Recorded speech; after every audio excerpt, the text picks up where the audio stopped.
If you are a fan of true crime, you probably know the case of Gypsy Rose Blanchard, the girl whose mother had Munchausen by proxy, and who forced her to stay in a wheelchair and shaved her head and put her through unnecessary surgery after unnecessary surgery, until Gypsy convinced her boyfriend, who has level 2 autism, to kill her mother.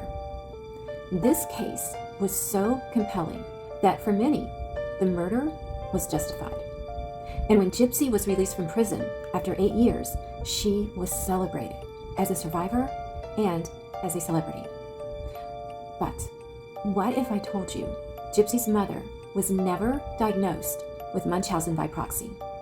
Not by any doctor, not in any record, ever. What if I told you that all those doctor visits was simply a single mother trying to find out what was wrong with her sick child? What if I told you Gypsy did not have 30 unnecessary surgeries like she claimed, but only 4?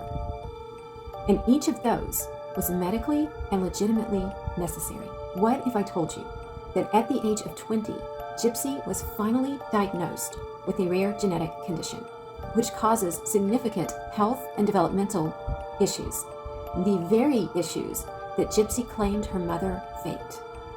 What if I told you that Munchausen by proxy was not the original defense, but rather the third that her attorney tried? What if I told you that Gypsy's boyfriend tried to convince her to run away, but she refused? What if I told you that there is a mountain of evidence that tells a drastically different story than the one we have been sold? Evidence so damning that it would have put Gypsy behind bars for life.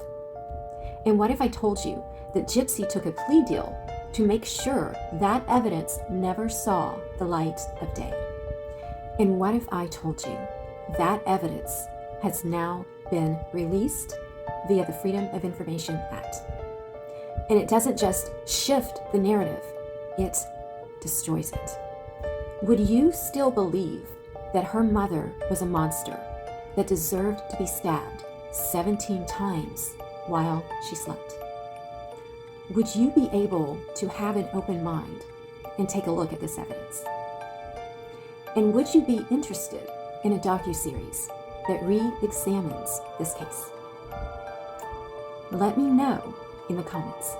And if you are interested in going down the rabbit hole of this case with all the new developments, here are some very good resources.